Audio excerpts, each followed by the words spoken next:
Oi pessoal, meu nome é Paula, eu tenho esse Instagram chamado Jesus Me Levantou e um canal também.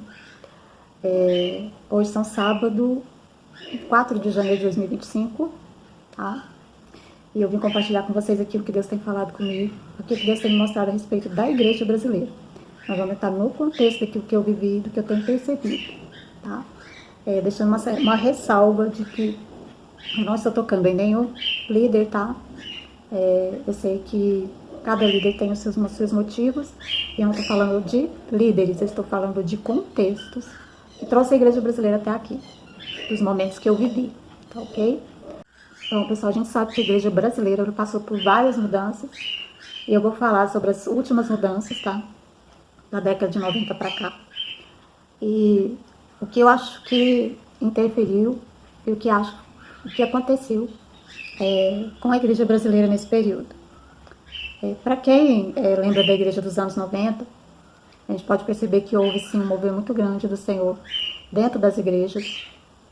E eu quero dizer para vocês aqui, eu não estou falando de líder, tá? Mais uma vez, eu não estou falando de líder, estou falando do contexto da igreja. E naquela época, gente, que não é tanto tempo, né? Só que com a tecnologia chegando, muita coisa mudou, acelerou muito, também pós 2020. E aí o que aconteceu é que naquele tempo, quando Deus estava agindo na igreja brasileira, ele deu um derramar muito grande sobre a igreja brasileira. Eu não sei se vocês lembram, para quem viveu aquela época, né? Não sei se vocês lembram que Deus levantou muitos líderes, e aqui em Goiânia especificamente, falando da nossa cidade, eu não sei se vocês lembram que houve um movimento muito grande através de um ministério chamado Exército de Colheita, Oração e Evangelismo. E naquela época, Deus levantou mulheres de oração, de intercessão, né? O meio de divulgação era só as rádios, não existia internet, ainda existia, mas não era popular, né? E com isso, Deus foi levantando intercessores em várias igrejas, inclusive na que eu estava. Deus fez um movimento muito grande. Eu tentei encontrar na internet, mas não consegui. Um evento que teve aqui em Goiânia, chamado Tocando Fogo na Colheita de Deus, em que o Exército de Colheita estava à frente desse ministério, reuniu Goiânia inteira para poder receber pessoas do mundo inteiro. E eram pessoas da Alemanha, eram pessoas da Suíça,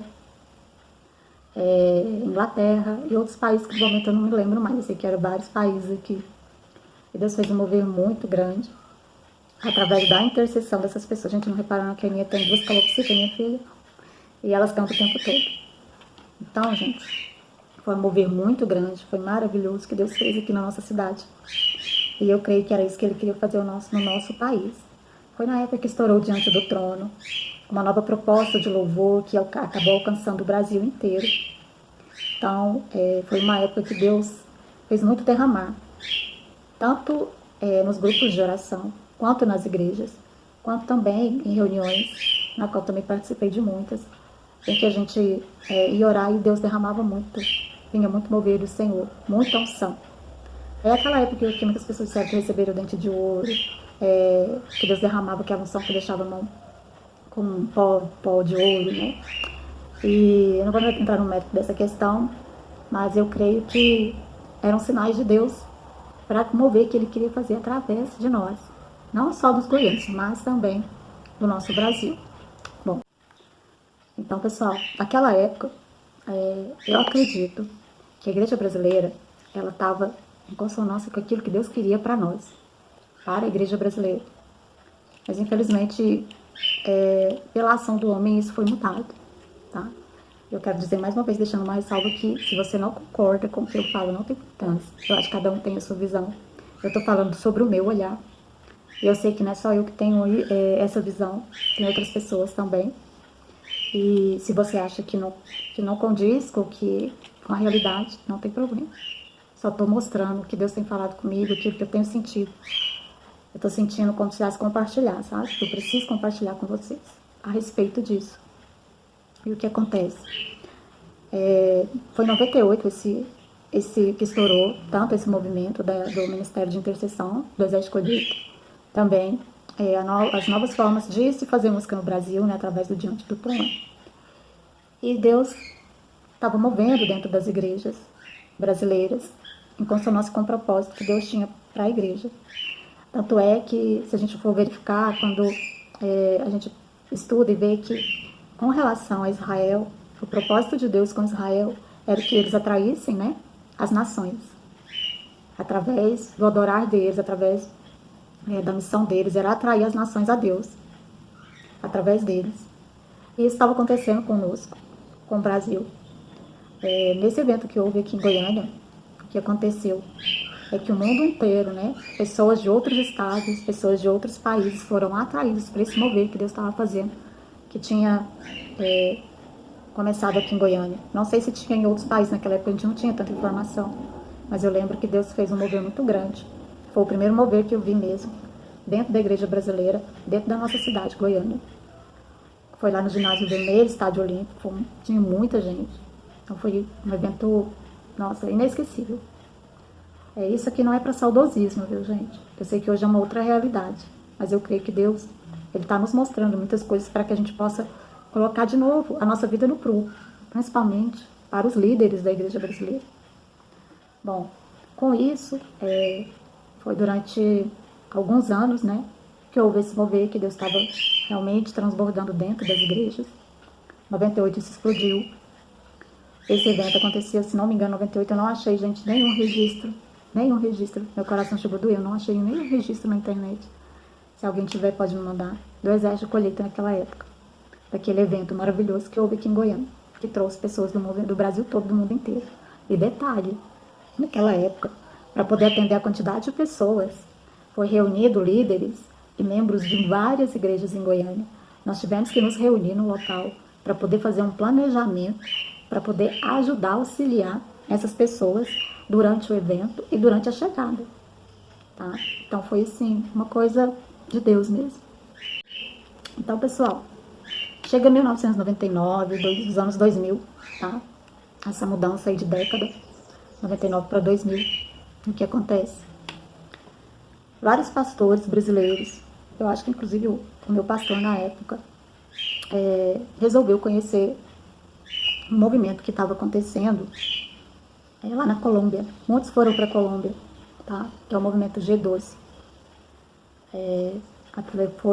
Acho que o líder, né, o criador, o mentor era César Castelhano, o pastor César Castelhano. Quem trouxe esse movimento para o Brasil, ou quem foi o precursor, foi o René Terra Nova. Então, eles foram à Colômbia, né, alguns pastores, e trouxeram esse mover através da liderança do pastor René Terra Nova. E o que aconteceu é que as igrejas começaram a colocar esse movimento dentro, né? Colocar esse movimento dentro das suas igrejas, trazer esse movimento.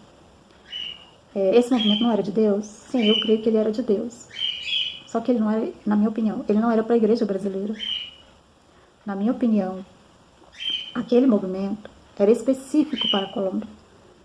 Porque Deus já estava agindo no Brasil. Deus já estava mostrando o que ele queria para a igreja brasileira. E com isso eles trouxeram esse movimento. Eu não sei se a pastora Valnice Milhomes também estava nessa questão aí do G12, que tinha lá os pilares, que era atrair, consolidar, enviar. E eles pegaram e começaram a implantar esse movimento G12, os encontros, né? E com isso a igreja começou a modificar em Goiânia e Brasil todo. E não quero falar mal dos líderes, porque eu acho que nem o líder, eles trazem um mover pensando em fazer algum mal, alguma coisa que não seja da vontade de Deus, sabe? Eu creio que dentro dos seus corações foi realmente a intenção de trazer o mover para a igreja brasileira, para a igreja crescer. E a igreja cresceu? Sim. A igreja, eu não vou dizer que ela cresceu, ela aumentou muito, né? Tudo coopera para o bem, né? Então a igreja aumentou muito, só que eu acho que ela não cresceu, a igreja inchou. E a gente só está percebendo isso agora. Por quê? Bom, naquela época que chegou o movimento G12 no Brasil, eu acho que houve algumas adaptações, né, para o contexto brasileiro. E houve aqueles encontros, e até a liturgia do culto foi mudada. Às vezes o pastor estava pregando, e as pessoas chegavam do encontro, paravam o culto. Entravam as pessoas para dar o testemunho do que viveram nesse encontro. Muitos pastores, pastoras, chegavam na frente e falavam que tinha convertido naquela hora. Hoje que eu converti, agora que eu sei que eu sou crente. Então, assim, sei, né? Algo muito estranho. A pessoa já estava no ministério há tanto tempo, orava, profetizava, e disse que converteu naquela época. Eu achava aquilo muito estranho. Mas enfim, como se diz, eu era apenas uma ovelhinha, né? Eu não tinha como opinar em nada, e mesmo porque era uma coisa que foi decidida pela liderança da igreja. Então, ou você acatava ou você saía fora. E com isso eu percebi que foi mudando muita coisa dentro da igreja, sabe? Foi deixando muita coisa de lado. O mover do Espírito foi mudando. E a igreja foi se transformando em uma outra coisa. Num outro tipo de visão, um outro tipo de movimento da igreja. Aí veio para os cultos nos lares. E com isso, com o movimento G12, a igreja chegou até os dias de hoje. E a gente pode negar que a maioria das igrejas, como foi muito forte esse movimento, até os dias de hoje elas têm as células, né? São igrejas em células, que tem esse trabalho dessa forma, né? Depois do G12, parece que o René Terra Nova rompeu com o pastor César Castelhano, e aí ele começou a fazer o movimento dos 12, né? Mover dos 12, uma coisa assim. Eu esqueci, até tinha anotado que eu tinha visto. Depois eu olho aqui e falo com vocês lá nos stories. E com isso, gente, o que aconteceu foi que eles treinavam pessoas e enviavam pessoas, colocavam na liderança de uma forma muito rápida. E às vezes eu acho que a pessoa não estava preparada. Não estava preparada para liderar a célula, não estava preparada para se tornar pastor. Não tinha realmente tido aquele encontro com Deus, sabe? E, infelizmente, como colocaram-se muitos líderes que se destacavam pelo número de pessoas que traziam, né? Porque eles tinham que cumprir metas de trazer um maior número de pessoas para células, para a igreja. E aí, então, eles eram consagrados, presbíteros, pastores, líderes de célula. E com isso, algumas coisas foram acontecendo, porque a pessoa, infelizmente, não estava preparada para aquele cargo, não estava preparada para aquela função, e acabou dando muitas brechas dentro da igreja, para que as coisas acontecessem de forma que não agradasse a Deus. Essa é a minha visão, né? E como eu disse para vocês que Deus já estava movendo a igreja brasileira, Deus já estava mostrando o que Ele queria de nós, que era outro contexto. Lá na Colômbia, eles fizeram esse movimento mais forte, porque lá existia, né? Vocês sabem como é que era lá, né? Eles tinham que fazer esse tipo de movimento, porque lá a coisa estava tomada. Então, as pessoas se convertiam, deixavam, né, suas armas no chão e convertiam ao Senhor. Então, eles tiveram que fazer esse movimento, foi a visão que Deus deu para eles lá, para poder alcançar aquele país que estava dominado, né? E com isso, no Brasil não era essa situação, não, pelo menos não por enquanto, né? Do jeito que é hoje. No Brasil, Deus tinha uma outra forma de agir, Deus estava já agindo de outra forma. E aí, com a chegada desse movimento, as coisas foram modificadas, quase que totalmente. E a igreja chegou no que está hoje, né? E eu costumo dizer que, infelizmente, nós brasileiros temos uma, como é que se diz? Uma visão assim. A gente tem uma síndrome, aliás, né? A síndrome do vira-lata, que é aquela visão de que tudo que vem de fora é melhor do que nós, como se nós não fôssemos capazes. Deus estava mostrando que sim, nós éramos capazes. Nosso jeito brasileiro, tá? Não digo que pessoas de fora não têm o mover de Deus, tem. Mas nós também temos, a igreja brasileira também tem. O povo brasileiro também tem. Como é que se diz, a unção de Deus, a forma de trabalhar. Tanto é que nós atraímos gente do mundo todo. Mas infelizmente, ou felizmente, porque a glória da segunda casa é maior do que a primeira, né? A igreja brasileira tomou outro rumo. E hoje nós vemos o que acontece, né? Nós vemos o que acontece. Muita coisa precisa ser colocada limpo. Nós precisamos nos arrepender. Eu estou falando do contexto histórico, né, da igreja. Agora tem ainda o contexto social dos tempos de hoje, que não é mais o mesmo jeito, né? O que passou, passou. Agora é de outra forma que nós vamos ter que lidar com as coisas. Mas uma coisa ainda continua do mesmo jeito. O joelho no chão, o jejum, a oração, para que Deus dê uma estratégia realmente para o que Ele quer, perdão, para a nossa igreja, para o que Ele quer para a igreja brasileira. Tá, isso que eu queria, esse é o meu primeiro desabafo. Depois eu vou vir falando sobre outras áreas, tá? Mas o que eu quero deixar para vocês é o seguinte: vamos pedir ao Senhor perdão.